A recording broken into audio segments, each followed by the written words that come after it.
Or today, as you might suspect, based on the slide, we're going to be looking at benefits of the Torah. Now, for those who may not know, what is a Torah? So we're going to go real basic just for a short moment. According to rabbinic sources, the word Torah literally means law. Now, there's some debate on there exactly what it means, but generally, Torah means law. It refers to the first 5 books of the Old Testament, Genesis, Exodus, Leviticus, Numbers, and Deuteronomy, so that when we say Torah, that's a Torah. Now, Tanakh, which we're not going to really get into today, but Tanakh is the Old Testament. So we have Torah, we have Tanakh. Today we're going to focus on the Torah, and we're going to see, again, many benefits within the Torah, even today in our lives now. You know, one of the saddest things in my mind is those who claim to follow the Bible and their disdain for the Old Testament commandments or the Torah. Many who believe this, though, they have no idea what they're missing out of. It's amazing, again, the blessings we find within these first 5 books. If we would follow these commands, as a nation and even as a people, we would be so much better off. Let me give you some examples to sort of whet your appetite, then we're going to review some of these specifically as we go through this message. But number one, marriage would be a lifelong commitment between one man and one woman. Obviously, this would not include 2 men or 2 women. Abortion would not exist. Abortion's murder, so it certainly would not exist. Murder, theft, other crimes would be non-existent. Poverty, poverty would be greatly reduced. We often don't consider poverty in the Torah and how they correlate, but they do, and we'll see examples of that. And financial stability of this nation, and also individuals would be much, much better off if we simply followed Yahweh's word. Now, these are just a few of the benefits we find through the commandments. Again, we're going to see many more as we go through this message. The Apostle Paul, many people credit this man as an antinomian against the commandments, and yet Paul said something really astounding. I want to begin with something he says in Romans 7. Romans 7, verse 12, here's what it says. It says, "Wherefore the law is holy, and the commandment is holy and just and good." So Paul says here that the commandments are what? Holy, just, and good.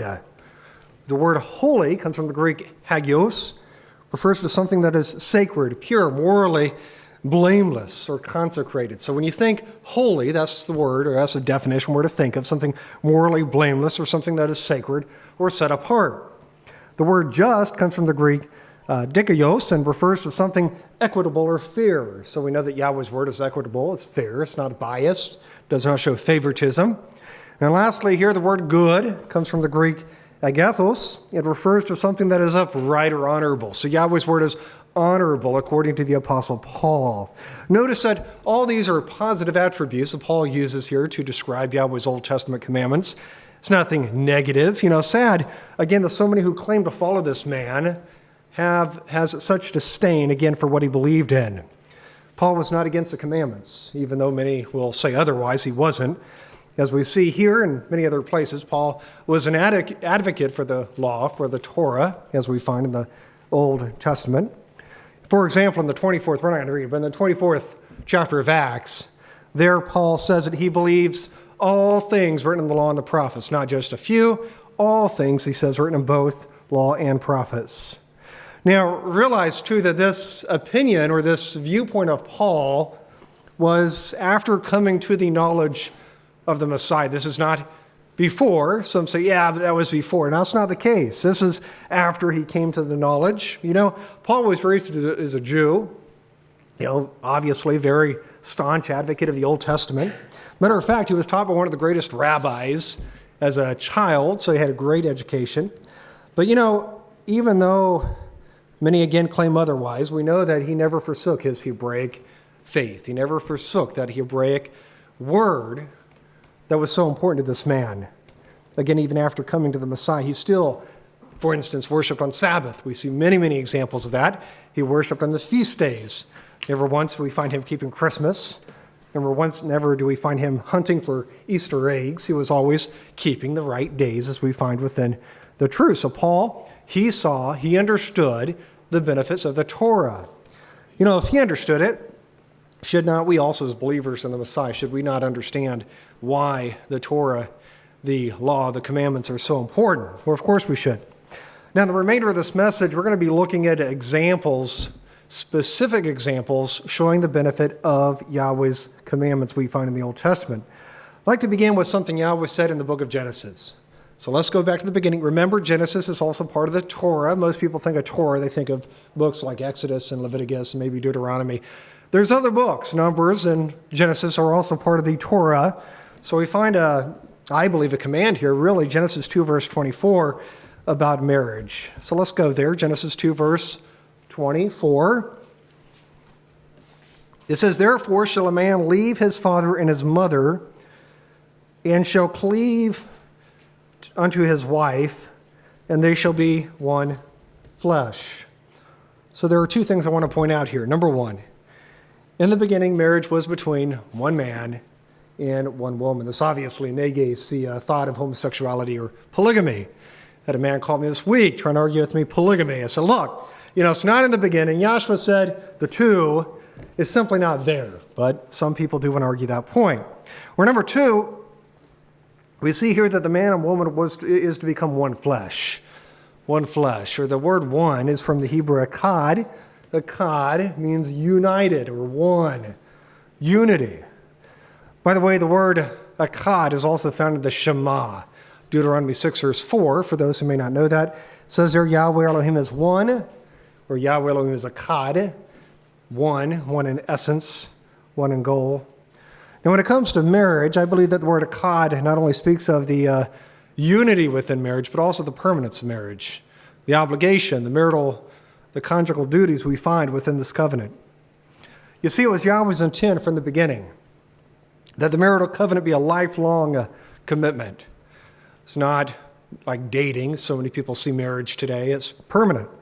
Once we are married, once we bind ourselves with those vows, it is permanent. This is why Yahweh in Malachi 2, verse 16 says that he hates divorce. If divorce was okay, Yahweh would not say he would hate divorce, but he does. Nobody understands the Father better than the Son. The Son really understands what he intended, what he meant. Or here's how Yahshua explains this passage in Matthew, verse 19. Matthew 19, as we know, is really focused on marriage for the most part, or at least the first part of it. Really is a wonderful, wonderful passage. Or here's what Yahshua says, verses 4 through 6. It says, "And he answered and said unto them, Have you not read that he which made them at the beginning made them male and female?" Sounds familiar, right? Just read it and said, "For this cause shall a man leave his father and mother, and shall cleave to his wife, and the twain," or two, "shall be one flesh. Wherefore they are no more twain, but one flesh. What therefore Elohim hath joined together, let no man put asunder." So Yahshua, again, he's referring to Genesis 2, verse 24 here, something Yahweh said in the Old Testament. The only difference is he's explaining the intent, the meaning of what his Father was trying to explain. So what does he say here? Number one, he again affirms that marriage is between one man and one woman, right? Male and female. Number two, that they are no longer two, but one flesh. Again, there goes polygamy and homosexuality. And number three, now this is really important here, he says, what Yahweh has joined together, man is not to put asunder, man is not to separate. As we saw in Genesis 1, I believe Yahshua here confirms that marriage is between one man, one woman for life. And that's what we believe here at this ministry, that marriage is between one man, one woman for life. There is no exceptions to that rule. One said marriage is consummated in Yahweh's eyes. If we would follow this one command, we would see so many more blessings in this nation. Let me give you some examples. We know that about half of all marriages end in divorce in this nation. It's really sad, but it does. About half of all marriages end in divorce. Or how do you suppose this impacts a family and really even this nation? Is it a positive impact that so many families are ending, that so many families are torn apart through divorce? So we know that children from divorced families often suffer much more than those from stable homes, both academically and also even criminally in some cases. There's a reason why Yahweh designed a family with both a father and mother at home. I know we want to play social engineering today, want to change the way Yahweh put things in place, but listen, Yahweh knows best. And Yahweh put a mother and father at home, and he said, this is the way it works. And when we deviate from that, we have issues, and we know we do. Or what about a nation? How does divorce and single-parent homes impact a nation? Or, it's not real hard. One example is poverty. Single-parent homes are far more likely statistically to be in poverty than when you have a father and mother at home. And who do you suppose then pays for that poverty? Or the nation does. So you see, not only does it affect families, but it also affects the government and nations. Now, another social issue we're seeing in this nation, and really on an upsurge, and also found in the Torah, is homosexuality. I want to talk about that for a few minutes. We see this in Leviticus 20, verse 13, and a few other places as well. It says, if a man also lie with mankind as he lies with a woman, both of them have committed an abomination. They shall surely be put to death. Their blood shall be upon them. So we see here that homosexuality is a sin.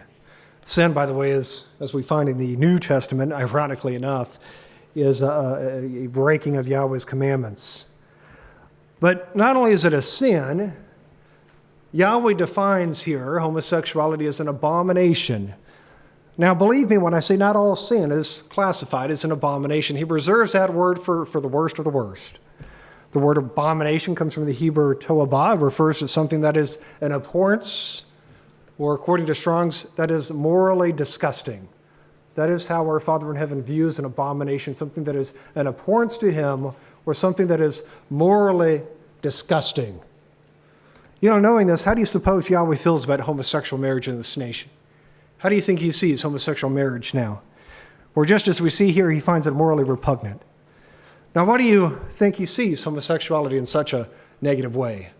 What is it about this practice that he finds so disgusting? Whereas we see in Romans, he views it as vile, is what Paul says, and obviously we know that that's from Yahweh himself. It also says there that it's against nature, and that's really important. It's against nature. It's against what he established within his word. And this is why he has such a vile view of this sin. Also, marriage, first and foremost, is for procreation. We know that. Homosexuals cannot procreate. It doesn't work. It doesn't work. So this is the main reason why he finds it so repugnant. Now, there's another reason for this. The sin, I believe, is like cancer to the body. It really do. It's like cancer to the body. It pollutes and corrupts the morality of a nation. Do you think it's a coincidence that as we see immorality on the rise, that we also see homosexuality on the rise? Do you think there's a correlation between the two?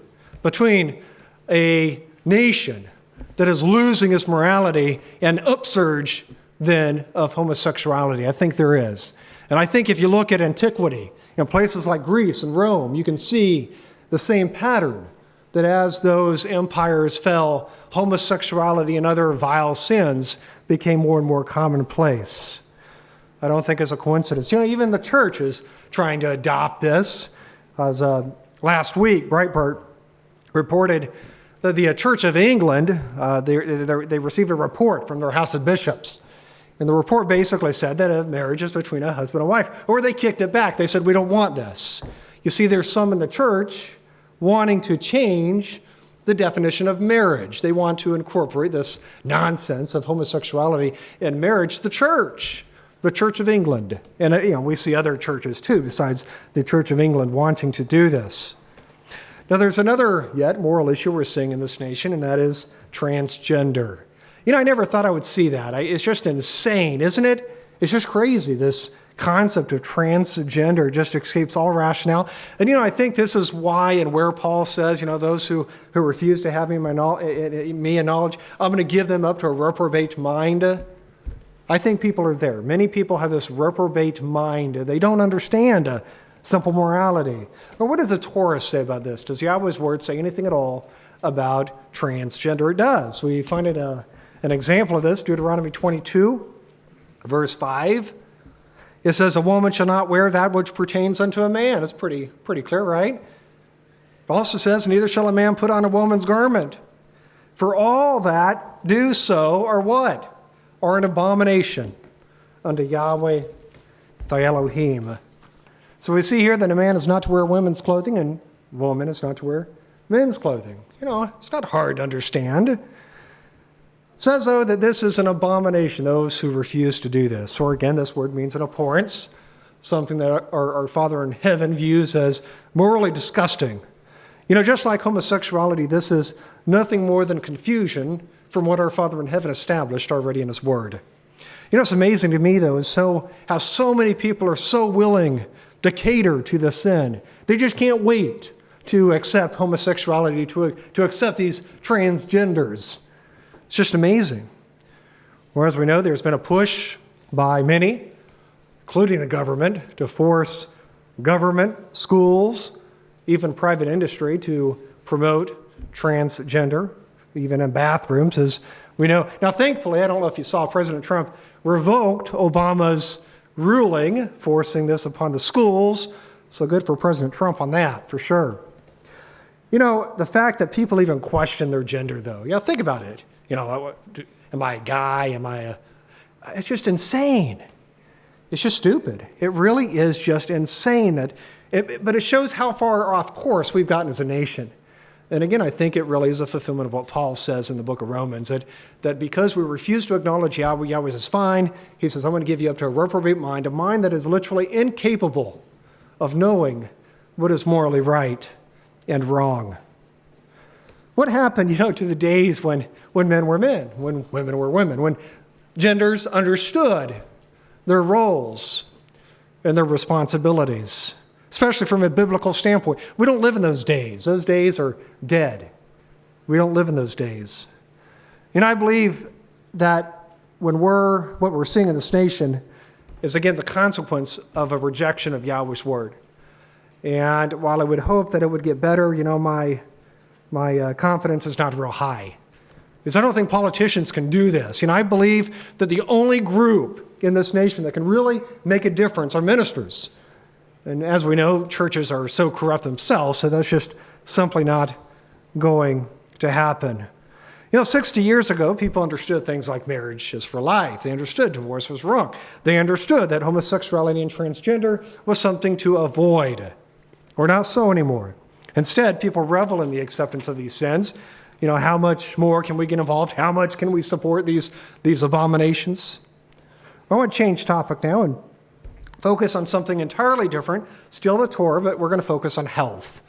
Yahweh's word says a lot about morality. I could have spent the entire message focused on morality and why and how it's a benefit. But I want to show you a few examples today. So let's focus on now health. What does Yahweh's word say about health? Well, I'd like to start with Leviticus 11. Many of you are familiar with this, the clean food laws.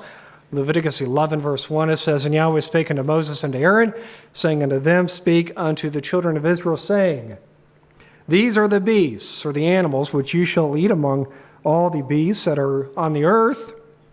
Whatsoever parteth the hoof, and is cloven-footed, and cheweth the cud among the beasts, that shall you eat.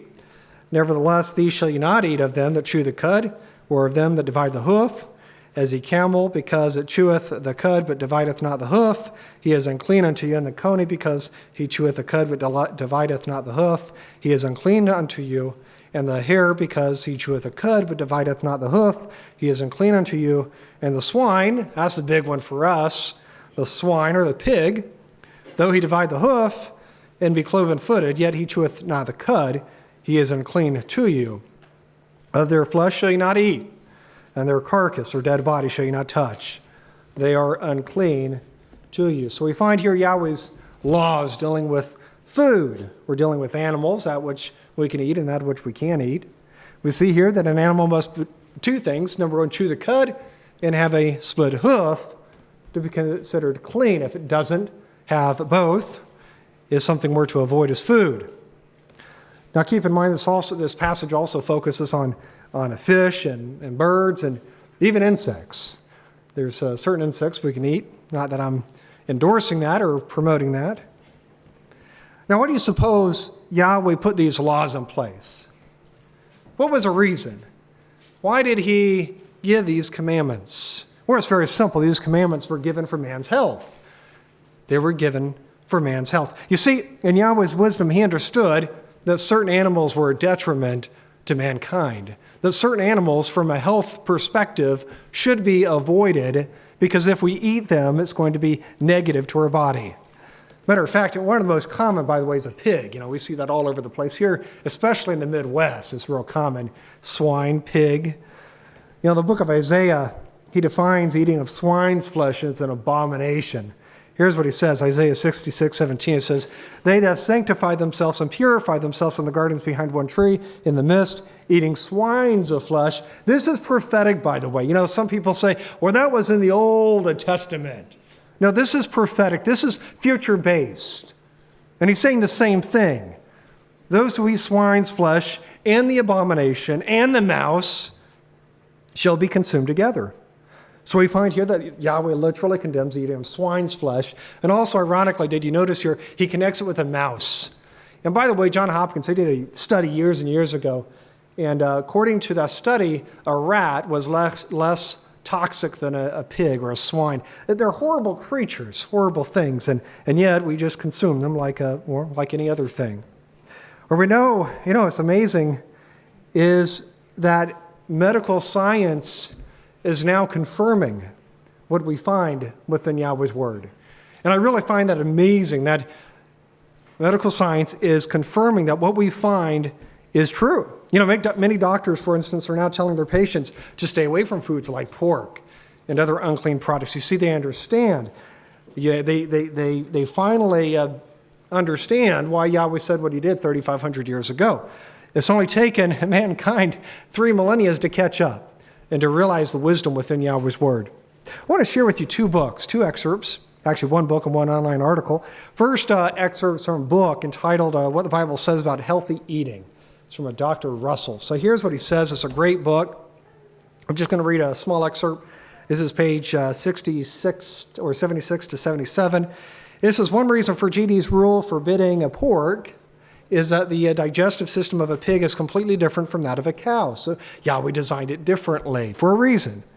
He said it is similar to ours in that the stomach is very acidic. Pigs are gluttonous, never knowing when to stop eating. Of course, some of us have the same issue, right? Their stomach acids become diluted because of the volume of food, allowing all kinds of vermin to pass through the protective barrier. Parasites, bacteria, viruses, and toxins can pass into the pig's flesh because of overeating. They're gluttonous. These toxins and infectious agents can be passed on to humans then when they eat a pig's flesh. So, very scientific reason why we should abstain from eating pig. Nothing to do with Scripture. This is purely scientific. Scientifically speaking, pigs, again, as we find here, they're full of all kinds of garbage that we should avoid. I want to share one more article. This is an online article, and it is from Off the Grid News. That's the source, and the title is GD's Dietary Laws, Why Pigs, Crabs, and Lobsters Are Bad for You. Really good article, by the way, if you want to look it up later. But it says lobsters are nocturnal bottom walkers and scavengers that scavenge the dead animals and debris of the ocean floor. They are like the vultures of the oceans.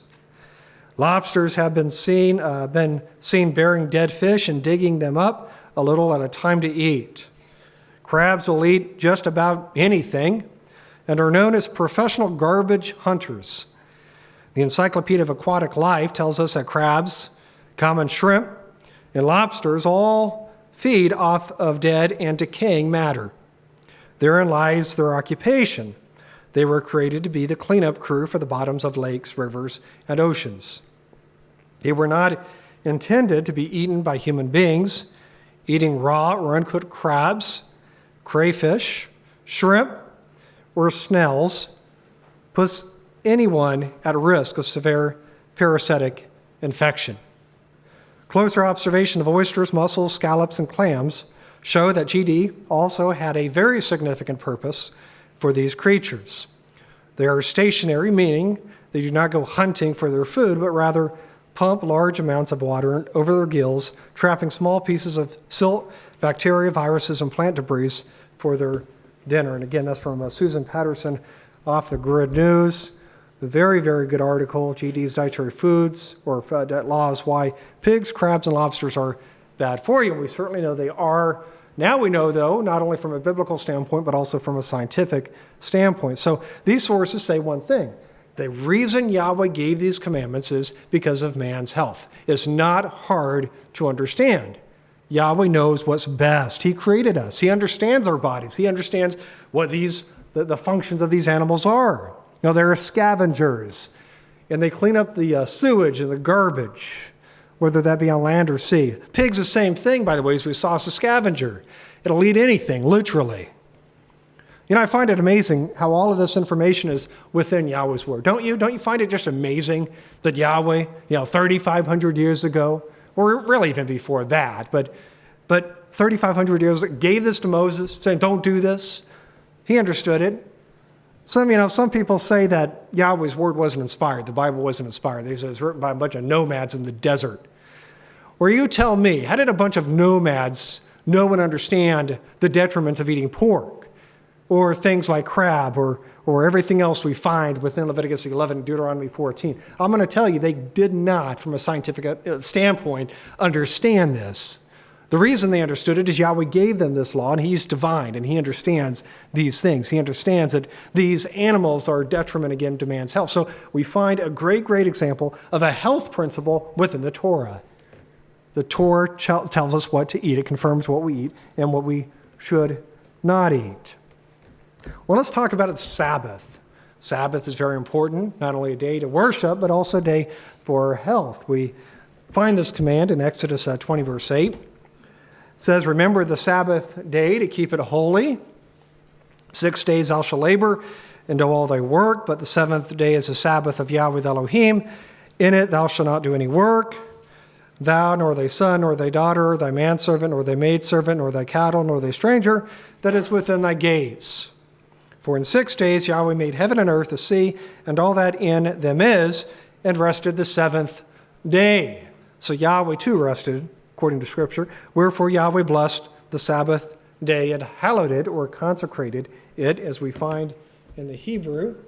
So notice here, I always point this out, notice here that this command begins with the word remember.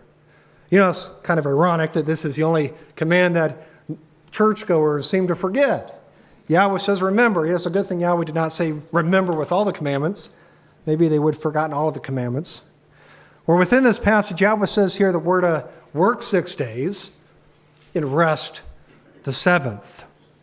Now, why do you suppose he commands that we take 1 day out of 7 out, that we rest 1 day out of 7? Well, this is the same reason why he gave the clean food laws, is for man's health. He understood that mankind required a day of rest. You know, what's amazing is that many are now realizing the benefits of a day of rest within the scientific community, the medical community. They realize that we need to rest. You know, in some ways this is no different from sleep. What happens when we get no sleep? Well, let me tell you what happens if we get no sleep at all. We die. The same thing happens if we don't rest. Eventually, if we work without resting, we die. Same thing, same consequence. Again, our human bodies were not meant to work continually. We need to rest. In rest, Scripture says 1 day out of 7. Matter of fact, you know, it's really fascinating. Some are actually finding that there's a 7-day cycle within nature.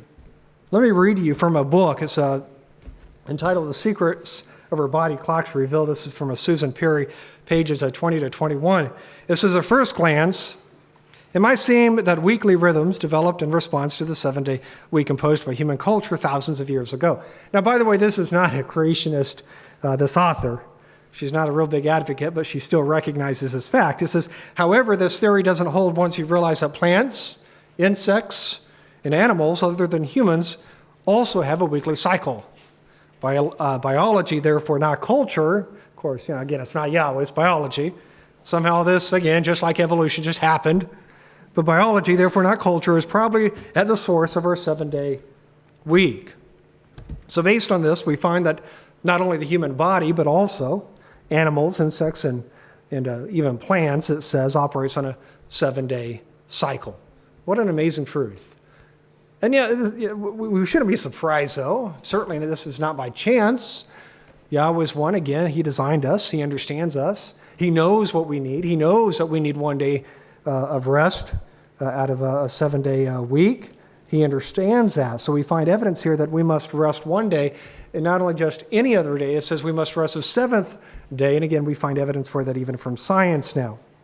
I want to make another transition. We're going to now focus on economics. I really find this fascinating in Yahweh's Word. We see so many principles involving economics or finances. And, I think many of us could learn a few things, even those who struggle with saving, which I'm not going to really focus on today completely, but we will get into it a little bit. But that's even a biblical principle. I want to talk first about a concept called usury. Usury. We probably know this better as interest.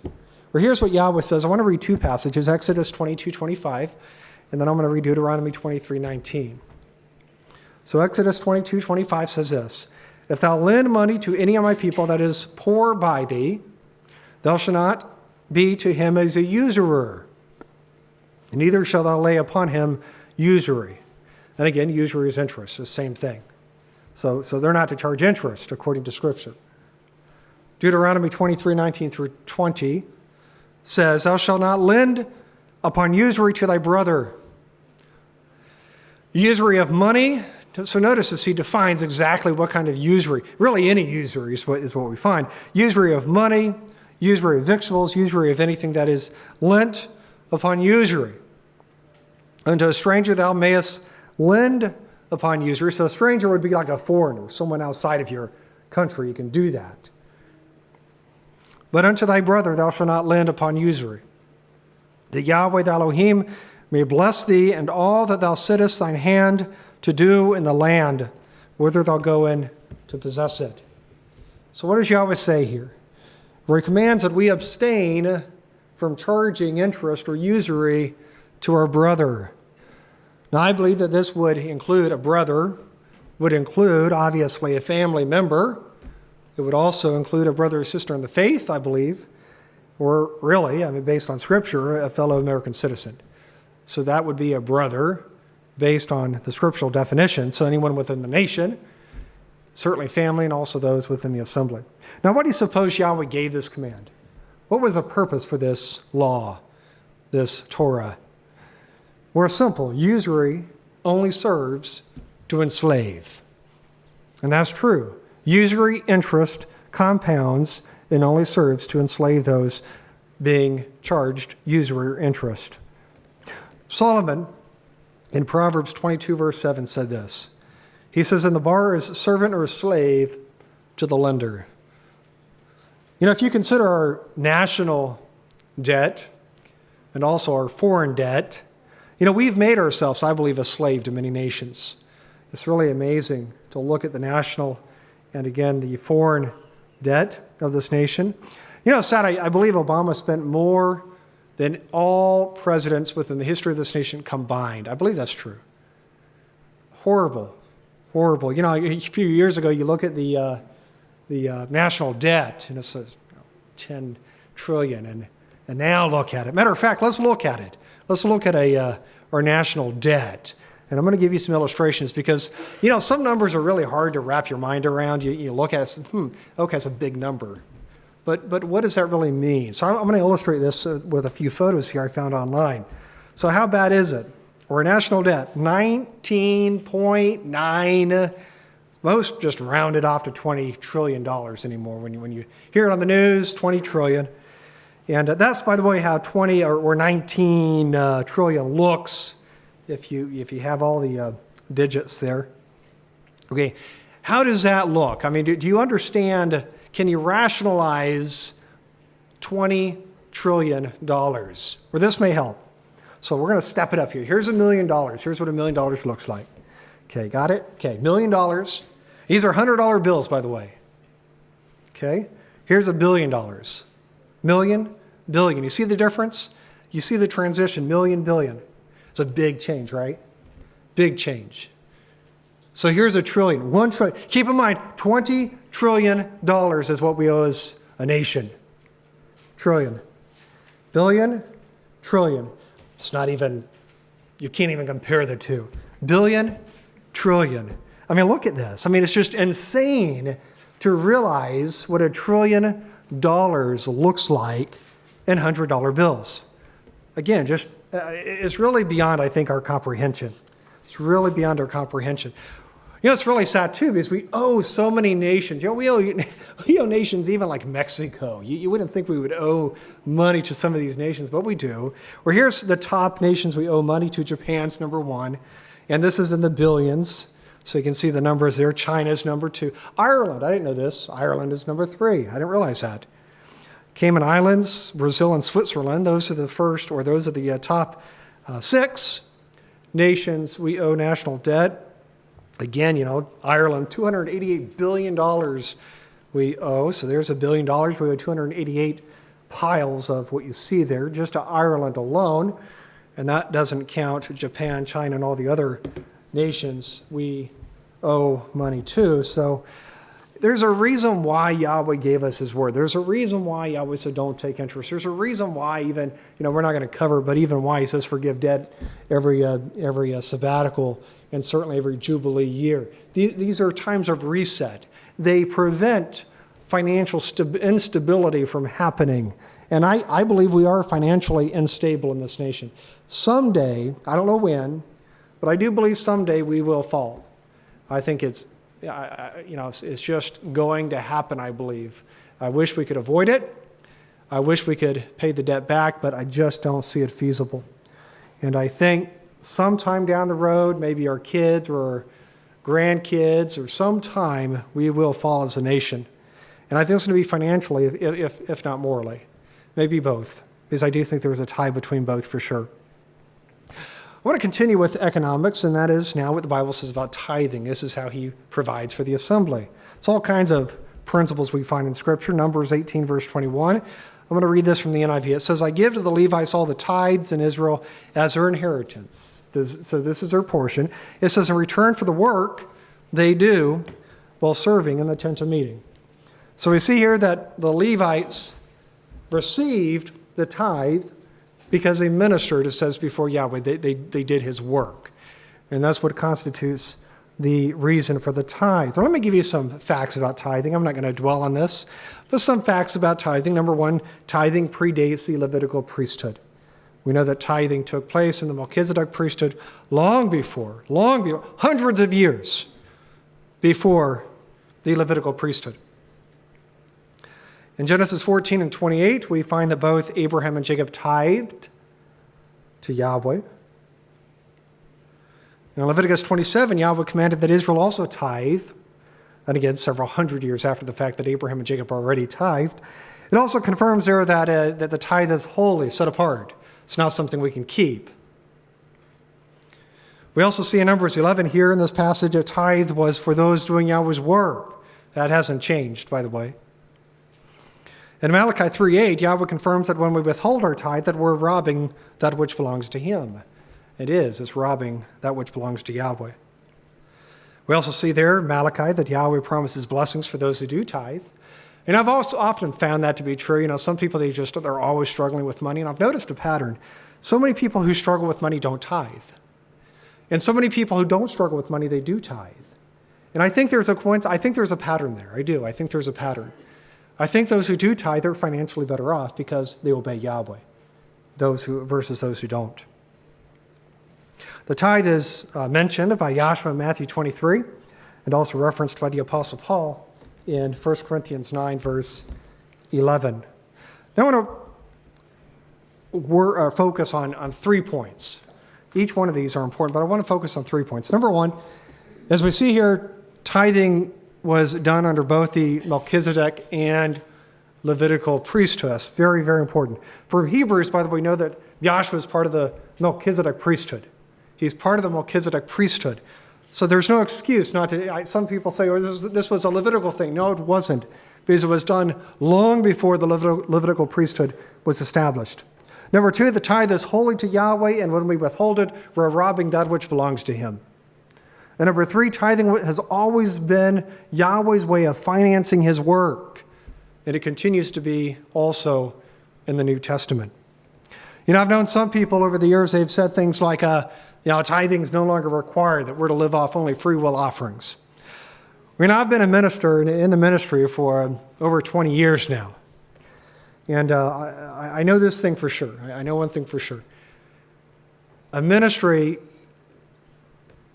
cannot survive from simply free will offerings. The main source of funding for the ministry are the few, and I emphasize the few, it is few who actually tithe. If not for these few, most ministries would not exist, including much of what we do here at this ministry is because we have a few who are faithful in this command. You know, I've always found it somewhat odd that so many of Yahweh's people don't tithe, and here's the reason why. You know, as a group, we're so concerned with keeping the commandments. That's everything, you know, we got to obey the commandments. This is true up until they get to the one about tithing. And then all of a sudden it doesn't really matter. And look, I know some people are not in the financial position, but again, I say, and I've read articles on this, studies even, showing that those who do tithe are in a better financial position. And again, I do think that there's a correlation between the two. And Yahweh says that. He says, you know, don't rob me in Malachi. But he says, prove me. He says, test me, in other words. He says, prove me. He says, if you do tithe, he says, I'm going to bless you. So it's a promise from Yahweh. It's not something I'm making up. It's a promise from our Father in heaven. And I think, again, statistics that bear it out, that people are better off when they tithe and obey in this way. You know, it's for this reason I believe tithing is really a gauge of our commitment to Yahweh. How committed are we? Are we 30% committed? Are we 60% committed? Are we 100% committed? I believe those who are 100% committed are the ones tithing. And obviously it's more than that. But most of the people tithing, they're also doing the other things as well. I think tithing is certainly one of the harder things to do. So again, it's a gauge of our commitment to our Father in heaven. How committed are we? How far are we willing to go to please the one we worship? How much of a sacrifice are we willing to make? The vast majority are not. You know, one of the things I'm not going to read it, but Genesis 28, verse 22, I referenced it with Jacob. You know, Jacob wasn't always real committed if you look at the history of Jacob. He floundered a little bit. It wasn't until he really committed to Yahweh, and it was amazing. It's in Genesis 28, you can read the story. But when he committed, the first thing he promised to do was tithe. The first thing he promised, he says, I'm going to commit myself to you. He says, I'm going to start tithing. He says, I promise everything I get. He says, I'm going to tithe to you. And again, I don't think there's a coincidence there. So the benefit of the tithe is to provide funding for Yahweh's work. It's always been that way, and it will always be that way. Now, I want to talk about another tithe, and this is called the second tithe. We actually look at a third tithe as well, but I want to first look at the second tithe, and this has a purpose as well. It's found in Deuteronomy 14. Deuteronomy 14 and verses 22 through 23. It says, Thou shalt truly tithe all the increase of thy seed, that the field bringeth forth year by year, and thou shalt eat before Yahweh thy Elohim in the place which he shall choose to place his name there. The tithe of thy corn, of thy wine, and of thine oil, and the firstlings of the herds and thy flocks, that thou mayest learn to fear Yahweh thy Elohim always. And by the way, I know it mentions wine, oil. This was their substance. This was their earnings back then. It's not how we do it today. Same thing. It's an increase. It doesn't matter if it's a paycheck or corn in a field. Whatever Yahweh blesses us with, that's our increase. Now, most people will call this a second tithe, because it comes after the first tithe. What makes this different from the first? Or unlike the first tithe, this is not holy to Yahweh. Nothing in Scripture says this is Kodesh to Yahweh. This is not for Yahweh's work. It's for the worshiper. It's for you and I. Specifically, is to make sure that we have enough funding for the feast days. That's why Yahweh gave this. You know, probably the number one excuse we hear from people is for not coming to the feast is a lack of funding. Every year, we hear a few saying they can't come because they don't have the funding. Now, I understand that some people have some legitimate need, and we get that. And believe me, every year we help people financially come to the feast, every year. And multiple people, we're multiple. And we're glad we can do that. We want to do that. We want to help people. But saying that, I also believe that many could save and come, but they choose not to. they choose not. So much of what we do in life is a choice. What we make priority, what we decide is important and what is not, what is first and what is second. For example, I've seen believers take personal vacations, sometimes many personal vacations, and then they complain about money for the feast days. Well, listen, as believers, Yahweh's worship should come first, not second, not third, not fourth, first. And if we can't afford the feast, if we take a vacation, we better pull back on the vacation and make sure that we have funding for the feast, because the feast is more important than any personal vacation we want to take. Yahweh comes first. His word comes first. Obeying his truth comes first. And if not, we are falling short as believers. So think of the second tithe in this way. It is our own personal savings account to ensure that we have funding for the feast. That's why Yahweh gave the second tithe, so we can set a little bit of money aside. Years and years and years ago, I guess maybe not that many years ago, about 20 years ago, 23, I don't know, over 20 years ago when I was yet a teenager and had a $7 job or something like that, I had to save my second tithe because I knew I would not be able to afford the feast if not, and I did. And I think it's important that we ingrain that also within our kids, the importance of saving and tithing. Now I want to look at the third tithe. I'm going to close with this actually. In verse 28, we see this. Verse 28, Deuteronomy 14 again. It says, at the end of 3 years, so every third year, thou shalt bring forth all the tithe of thine increase the same year. And thou shalt lay it up within the gates. And the Levite, because he hath no part, see, the Levite was not giving any land, right? No inheritance. We're reading about that in Joshua. No inheritance. It says, and the stranger, or the foreigner, and the fatherless, and the widow, which are within thy gates, shall come and shall eat and be satisfied, that Yahweh the Elohim may bless thee and all the work of thine hand which thou doest, or that which thou do. So we find here that every third year Israel was commanded to provide an additional 10% or a tithe. What was the purpose of this tithe? How was it to be used? Or it says here that's for the Levite. Again, he had no inheritance. The stranger, the foreigner, so obviously in some cases, most cases poor, the fatherless and the widow. In other words, this tithe was for those without and also those in need. In essence, this was part of Israel's welfare program. Yahweh put mechanisms in place to care for the poor, to help those in need. He wasn't a heartless Elohim. He understood that some people needs help. And he put, again, mechanisms within the word to help with those who require this. Now, some people ask whether or not this is still required from believers today. Should we be providing a third tithe every 3 years for this purpose? So the answer is, we believe we're already doing this through the tithes or through the taxes, I should say, we pay, which, believe me, for many of us is much more than 10%. So I think, and we're doing this all year, every year. So that's the way we look at it. Now, I know some people are still convicted they should be doing it. And my words to you is more power to you. If you want to do it, great. I don't think Yahweh's ever going to look upon us in a negative way if we're more charitable. Yahweh looks very favorably on those who are giving, especially the poor and needy. And that's what this is for. This is not for the assembly. This is not for us personally. This is for those in need. The tithe. So again, first tithe is to provide for what? It's to provide for the assembly, for Yahweh's word. Second tithe is to provide for us as believers so that we can worship Yahweh as he commands within his word. Third tithe historically was for the welfare program, was for the poor, was for the needy, for those without. You see the purpose? It's amazing. If we simply followed what we find here, it's amazing the blessings we would see, the benefits that we find within the Torah. We've only scratched the surface today.